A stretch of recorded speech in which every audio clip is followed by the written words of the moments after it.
There is an argument that alcohol and I'm reading from my notes, and other intoxicating substances have some benefits if used in the right doses. So, is the use of these right doses allowed in Islam?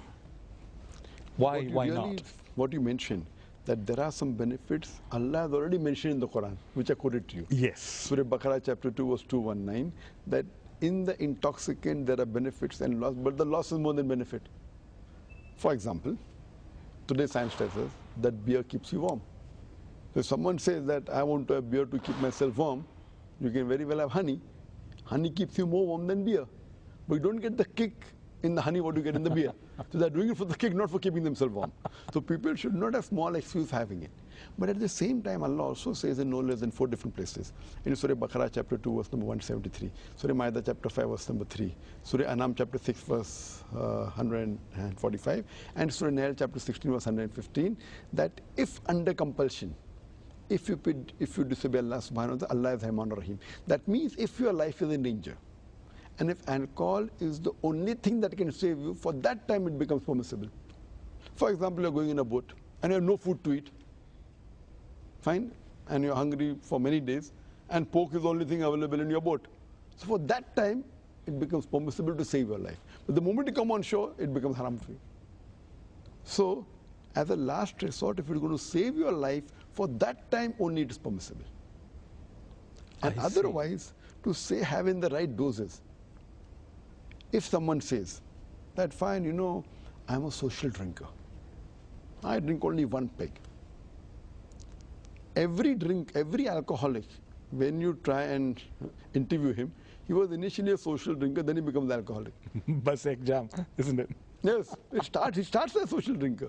Yeah, I challenge you to meet any social drinker who is drinking regularly, even for a year, and has not got drunk.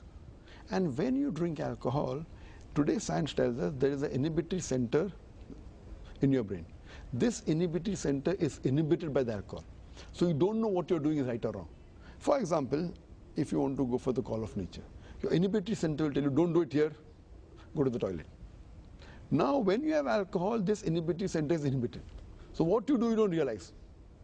And that's the time you do things which are not correct, which are illogical. For which you'll regret later. You'll regret later. That's the reason most of the cases of incest, which is a very grave sin, you know, incest is a very grave sin, having sex with some of your close relatives. Majority are done in the state of intoxicants. And besides that, there are so many diseases you can have with alcohol. Therefore, beloved Prophet ﷺ said, it's mentioned in Ibn Majah, Ram number 3, in the book of intoxicants, chapter number 30, that intoxicant is the mother of all evils. And the beloved Prophet said, anyone who gets intoxicates in large quantity, it's even prohibited in small quantity. Anything which intoxicates in large quantity is prohibited even in small quantity. Same Ibn Majah, volume number 3, book of intoxicants, chapter number 30, hadith number. So you cannot even use these substances medicinally. Therefore, if it is the only medicine that can save your life, for example, cough syrup, just for the cough if you have, I disagree. But if it's a drug that is going to save you, if you have certain diseases, and alcohol, the drug you're having contains alcohol, it is the only drug that can save your life. For that moment, it becomes permissible. I see. Take, for example, say a substance like diazepam. Now, popularly known as Valium, I guess. That's right. Now, that stuff, Valium, compose. If you take too much of it, then you go high. Of course. But then, there are doctors handing out 1 tablet diazepam per day for certain people. Not necessarily to save a person from between life and death, but for other reasons. Is that okay?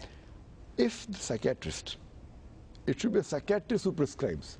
Today, we have every Tom, Dick and Harry doctor giving. That's not correct.